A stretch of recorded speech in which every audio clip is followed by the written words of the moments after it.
Welcome to the GK objective biology channel. तो जिस हिसाब से कोर्ट केस चल रहे हैं सुप्रीम कोर्ट में, अब सुनवाई 6 जनवरी को है। ठीक है भाई। तो इसमें ये चांसेस बन रहे हैं कि स्टेट काउंसलिंग, स्टेट कोटा की काउंसलिंग पहले हो सकती है। There is the possibility. लेकिन मैं ये दुआ करता हूँ भगवान से कि ऐसा कभी ना हो, क्योंकि इसमें बहुत लॉस हो जाएगा जो बच्चे बॉर्डर पे हैं। तो अगर ऐसा होता भी है तो मैं स्टूडेंटों से ये रिक्वेस्ट करूंगा कि इसका प्रोटेस्ट करना चाहिए कि स्टेट कोटा की पहले लिस्ट नहीं आनी चाहिए, सिलेक्शन लिस्ट। पहले जो यूजुअल पैटर्न है, देखो यूजुअल पैटर्न ऑफ काउंसलिंग क्या है, ऑल इंडिया कोटा की राउंड 1 सीट होती है। तो in round 1 maximum topper students will join the all India quota. जब topper students will join the all India quota, then the seats, the cut off decrease in state quota. कम से कम 20 बच्चे भी अगर एक स्टेट से, if one state, in one state if 20 top students get the all India quota, और जो बड़े स्टेट से वहां से ज्यादा, कम से कम 50 और 60, then the cut off decrease in the state quota round 1, because if topper join the all India quota, then cut off decrease. State quota round 1, there is impact on state quota round 1 cut off. अब all India quota round 2 उसके बाद होती है, ठीक है, state के बाद। जो सबसे बड़ा लॉस हो जाएगा अगर ये पैटर्न उल्टा होता है, तो देखो ऑल इंडिया कोटा राउंड 2 होने के बाद क्या होता है कि आजकल ये देखा जा रहा है unwillingness of student to join all India quota. आजकल हर बच्चा अपने रीजन में चाह रहा है, अपने स्टेट में चाह रहा है। तो seat surrender to state, many students not join all India Kota.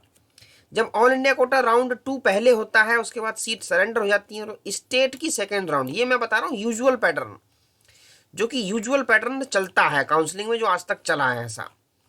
तो स्टेट सेकेंड राउंड होता है, उसमें क्या होता है कि तुम्हारा ये जो सरेंडर होती हैं सीट्स, उससे भी कुछ सीटें बढ़ जाती हैं स्टेट कोटा में। तो जो स्टूडेंट बॉर्डर पे होते हैं उनको चांसेस ज़्यादा मिलते हैं, वो सेलेक्ट हो जाते हैं। तो low cut off and chances of border students are high, यहां तक कि मॉपअप में भी उनको चांस मिल जाता है। तो ये है तब जब यूजुअल पैटर्न है, जब काउंसलिंग का पैटर्न यूजुअल है। ऑल इंडिया कोटा फर्स्ट, फिर स्टेट का फर्स्ट, फिर ऑल इंडिया कोटा राउंड 2, उसके बाद फिर स्टेट राउंड 2, इसके बाद मॉपअप वगैरह जो भी है स्ट्रे वैकेंसी वो होता रहता है। तो situation in NEET 2021 is unusual and possibility for state quota counselling may be prior to all India quota. देखो ये हो सकता है, लेकिन ऐसा होना नहीं चाहिए। मैं जस्ट यहां ये बात कर रहा हूं कि अगर ऐसा होता है, if state quota happens first, then what is the impact of this, मैं इसमें ये बात करने वाला हूं, सिचुएशन क्या हो सकती है।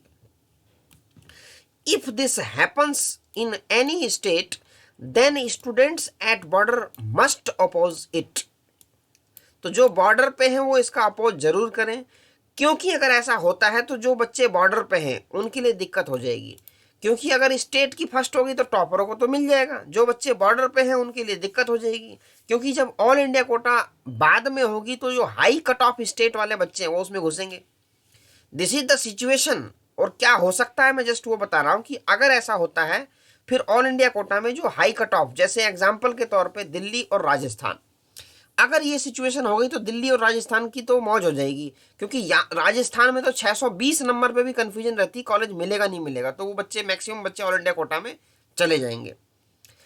If state quota counselling will first, then toppers will join the state and all in all India quota many students of high cut off will join.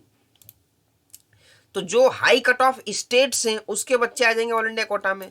तो इससे जो दूसरे स्टेट के नीचे वाले बच्चे, उनके लिए मौका थोड़ा सा कम हो जाएगा, तो ये लॉस हो सकता है।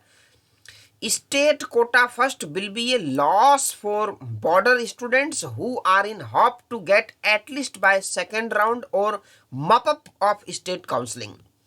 तो ये अगर ऐसा होता है उल्टा पैटर्न, तो ये चीज होने की संभावना है। लेकिन मैं दुआ करता हूँ भगवान से कि ऐसा हो ना, कोर्ट केसेस जो भी हैं वो फटाफट से निपट जाएं और फटाफट से फैसला आए और ऑल इंडिया कोटा की काउंसलिंग पहले हो। The all India counselling first must be there. तो इफ दिस हैपन्स, अगर ऐसा हो जाए खुदा ना खास्ते, तो देन आई सजेस्ट कि भाई इसका अपोज करना चाहिए, कि ऐसा नहीं होना चाहिए। नहीं तो हमारे जो बॉर्डर पे स्टूडेंट हैं, लो कट ऑफ स्टेट के, वो बच्चे मारे जाएंगे, उनकी सीट गायब हो जाएगी, उनको नहीं मिलेगी। तो हाई कट ऑफ वाले बच्चे इसमें बाजी मार जाएंगे अदर स्टेट्स के, कि ऐसा होता है। तो यूजुअल पैटर्न जो है वो यही होना चाहिए, चाहे बेशक डिले हो जाए, उससे मतलब नहीं है, लेकिन पैटर्न यही होना चाहिए। ऑल इंडिया कोटा फर्स्ट, उसके बाद state quota round 1, all India quota round 2, उसके बाद फिर सीट सरेंडर, क्योंकि आजकल unwillingness of the student to join the all India quota देखा जा रहा है। फिर स्टेट राउंड 2 होनी चाहिए, ये यूजुअल पैटर्न होना चाहिए। देर हो लेकिन इससे लॉस नहीं होगा। अगर जल्दबाजी के चक्कर में पहले स्टेट ने कराई काउंसलिंग तो भारी लॉस हो जाएगा। अगर ऐसा होता भी है तो स्टूडेंट को, कम से कम बॉर्डर स्टूडेंट को एटलीस्ट ओपोज करना चाहिए कि भाई ऐसी सिचुएशन बन रही है और हमारी सीट लॉस हो जाएगी।